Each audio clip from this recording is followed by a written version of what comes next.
Hello, ఎలా ఉన్నారు? అందరు బాగున్నారా? ఈరోజు నేను మీకు super tasty egg fried noodles అండి, కొరియన్ నూడిల్స్ చేసి చూపిస్తున్నాను. ముందుగా కావలసిన పదార్థాలు: ఒక 3 గుడ్లు, కొద్దిగా క్యాబేజీ, క్యారెట్, వెల్లుల్లి, ఉల్లిపాయలు, పచ్చిమిరపకాయలు, ఎండుమిరపకాయలు అండి కావాల్సిన పదార్థాలు. అవన్నీ చిన్నగా చక్కగా తరిగి పక్కన ఉంచుకోవాలి. ముందుగా ఒక గిన్నెలో కొంచెం ఆలివ్ ఆయిల్ వేసుకొని దాంట్లో తరిగి ఉంచినటువంటి ఎండుమిరపకాయ ముక్కలు కొన్ని వేసుకోవాలి. అవి వేగాక ఈ 3 గుడ్లు కూడా కొట్టి ఇందులో వేసుకొని బాగా వేయించుకోవాలి. ఇవి బాగా పొడి పొడిలాడే వరకు వేయించుకోవాలి.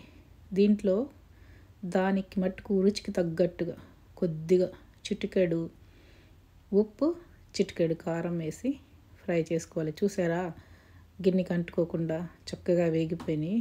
ఆయిల్ అయితే చాలా తక్కువే వేసాను. ఓకేనా.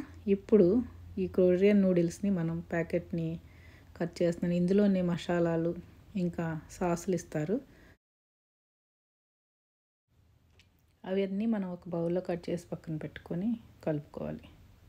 ఇప్పుడు నేను ఒక్కొక్క ప్లేటింగ్కి ఒక ఆమ్లెట్ వేసి పక్కన ఉంచుతున్నానండి. పైన నూడిల్స్ పైన అది పెట్టుకొని తినాలి. ఇప్పుడు నేను నలుగురికి సరిపడా 4 ప్యాకెట్లు చేస్తున్నాను. ముందుగా గిన్నెలో వేడి నీళ్ళు పెట్టుకొని ఆ నీళ్ళు మరిగాక మనం ఈ కట్ చేసి ఉంచుకున్నటువంటి నూడిల్స్ని తీసి వేసుకోవాలి. ఇవి మన మ్యాగీ నూడిల్స్ లాగా చాలా త్వరగా ఉడికిపోతాయండి.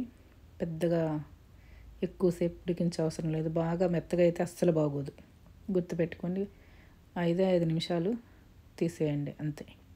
తర్వాత మసాలాలు కట్ చేసి వేసుకున్నాక దాంట్లోనే కొంచెం సోయా సాసు, కొద్దిగా సెసమి ఆయిల్, ఇంకా ఆయిస్టర్ సాసు కూడా వేసి కలుపుకోవాలి. ఈ 3 ఇంట్లో ఉంటే వేయండి, లేకపోతే స్కిప్ చేసుకోండి. అయినా టేస్ట్ అయితే సూపర్గా ఉంటుంది. కానీ ఇది కొరియన్ రెసిపీ కదా, ఈ 3 ఉంటే ఇంకా టేస్ట్ బాగుంటుంది. ఇది ఆయిస్టర్ సాస్ అండి, కొంచెం సాల్టీగా ఉంటుంది, థిక్గా కూడా ఉంది కదా, ఇది కూడా వేసుకోవాలి. ఇవన్నీ వేసి బాగా కలుపుకోవాలి. వాళ్ళు ప్యాకెట్లో ఇచ్చిన ఆయిల్ ఫ్రోజన్ లాగా ఉంటుందండి, కొంచెం ఆయిల్ కూడా ఉంటుంది. అవన్నీ కరగాలంటే మనం కొంచెం వేడి నీళ్ళు పోసుకోవాలి. ఆ నూడిల్స్ ఉడికిచ్చే గిన్నెలో నుంచి ఒక స్పూన్ నూడిల్స్ నీళ్ళు ఇందులో వేసేసుకోవాలి. బాగా కలిపి పక్కన ఉంచుకోవాలి. ఇప్పుడు ఉడికినటువంటి ఈ నూడిల్స్ని స్ట్రైన్ చేసుకొని వడగట్టుకొని తర్వాత మళ్ళీ చల్లనీళ్ళు పోసుకొని మళ్ళీ వడగట్టుకోవాలి. ఇవి వడగట్టి పక్కన ఉంచుకోవాలి. ఇవి రెడీగా ఉన్నాయి. ఇప్పుడు మనం ఎగ్స్ వేయించిన గిన్నెలోనే నూడిల్స్ చేస్తున్నాం అన్నమాట. కొద్దిగా ఆలివ్ ఆయిల్ వేస్తున్నాను. ఇది ఎక్కువ ఆయిల్ కూడా వేసుకోకుండానే టేస్ట్ అయితే అదిరిపోద్ది అనమాట. ఇందులో మనం ముందుగా పచ్చిమిరపకాయలు, ఎండుమిరపకాయలు, ఇంకా వెల్లుల్లి ఇవి తరిగించుకున్నాం కదా, అవన్నీ వేసి బాగా వేయించుకోవాలండి. ఈ రెసిపీలో మనం కొత్తగా వేసేదంటే ఈ సాసులు ఇంకా ఎండుమిరపకాయలండి. ఎండుమిరపకాయలు మనం నూడిల్స్లో చాలా తక్కువ వేసుకుంటాము, కానీ కొరియన్స్ ఎండుమిరపకాయలు అంటే చిల్లీ ఫ్లేక్స్ వేసుకుంటారనమాట వాళ్ళు. మనకి ఎండుమిరపకాయలు అంటే వాటిని కట్ చేసి కూడా వేసుకోవచ్చు. తర్వాత ఉల్లిపాయలు కూడా వేసాను. వీటితో పాటు ఇంకా క్యాబేజీ, క్యారెట్ ఉన్నాయి, అవి కూడా వేసుకోవాలి. చూసారు, ఆయిల్ అస్సలు లేకుండా పొడి పొడిగా ఉందన్నమాట. ఇప్పుడు క్యాబేజీ వేస్తున్నాను, తర్వాత క్యారెట్ కూడా వేస్తాను.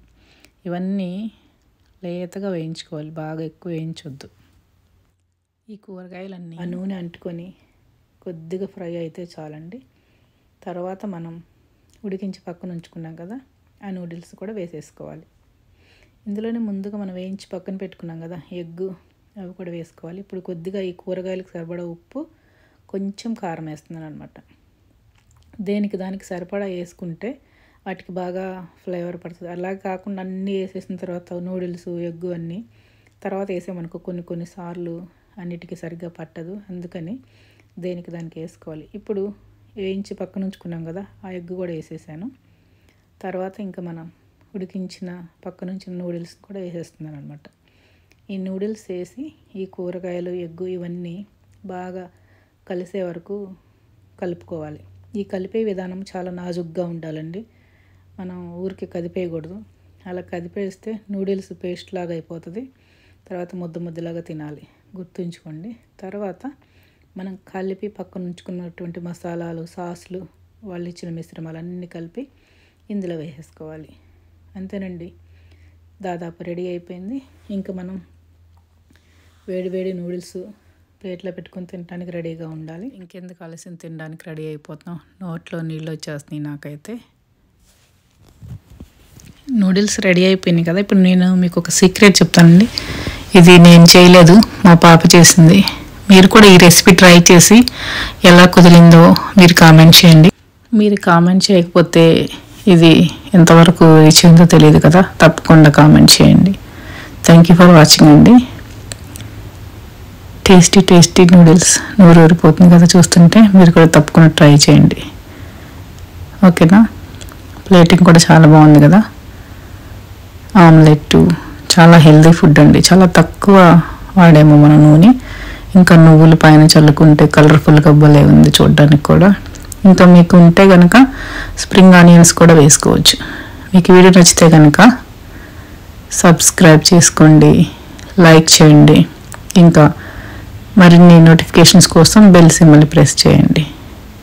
Thank you for watching. Bye.